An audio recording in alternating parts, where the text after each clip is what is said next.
Ayon nga sa mga report ay pabalik na sa Pilipinas itong si Maverick Ahan-Misi.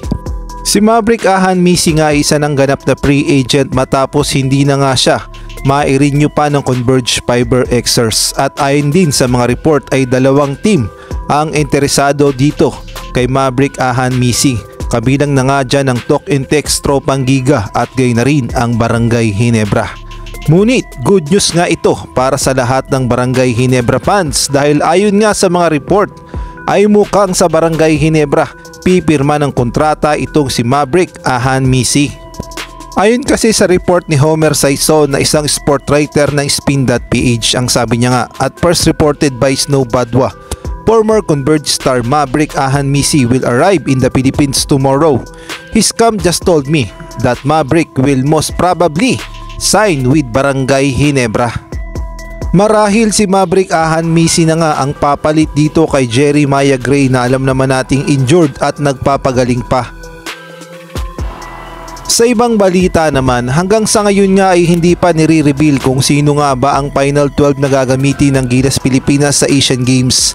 Nauna na ngang nagpasa noon ng MVP group ng Final 12 ngunit kalaunan ay hindi nga nagustuhan ng SMC na humahawak na ngayon sa Gilas Pilipinas ang Final 12 ng MVP group at 4 lamang ang kanilang siniguradong papasok para sa Gilas Pilipinas.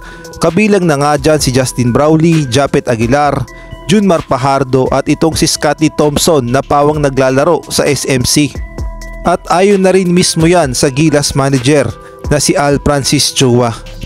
Sa mga nagtatanong naman kung may tsansa bang makapasok itong si Justin Baltasar sa Gilas Pilipinas sa Asian Games, well ang sagot dyan ay questionable pa rin hanggang ngayon dahil nagkaroon nga ng issue ang SBP at gayon na rin ng kampo ni Justin Baltasar.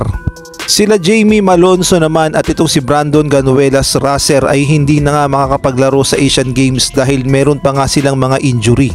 Si Brandon Ganuelas Racer nga ay mayroong problema sa tuhod, samantalang ito namang si Jamie Malonzo ay meron pang injury sa kanyang likod. Kaya naman eto nga yung posibleng final MAC-12 na gagamitin ng Gilas Pilipinas para sa Asian Games.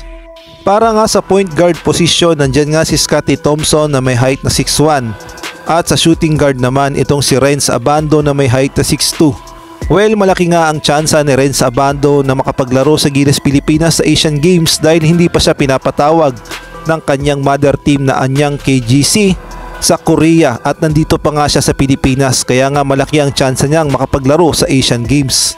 Samantalang sa small forward naman, nandyan nga si Justin Brownlee na may height na 6'8", at sa power forward nandyan si Japet Aguilar na may height na 6'9", at sa center position nandyan nga si Angelo Kwame na may height na 6'10". Samantalang ito naman yung second unit. Sa point guard position nga nandyan si Terence Romeo na may height na 5'11", at sa shooting guard ito nga nandito si Mikey Williams na may height na 6'2". Sa small forward position naman nandyan nga si Marcio Lassiter na may height na 6'2", at sa power forward position nandyan nga si Troy Rosario na may height na 6'7", at sa center position naman si Abay Junmar Pajardo na may height na 6'10".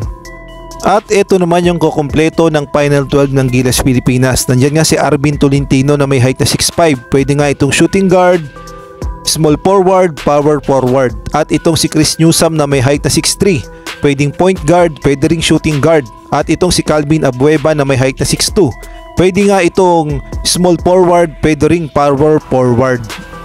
At paglilinaw lang, hindi pa nga yan official na Final 12 ng Gilas Pilipinas, yan nga ay Final MAC-12 o may posibilidad na baka yan ang gamitin. At isa pa, hindi na nga nila gagamitin yung mga collegiate players na naglalaro sa NCAA, sa UAAP, at gayon na rin yung mga overseas players ay hindi na nga magagamit sa Asian Games, kagaya na lamang na naglalaro sa Japan B-League at gayon na rin sa KBL dahil may mga kanya-kanyang commitment na nga para sa kanilang team. Ang gagamitin na lamang ay mga PBA players. Kaya naman kung kayo ang tatanungin, ano sa tingin nyo yung the best final MAC-12 nyo, maaari kayong mag-comment sa baba.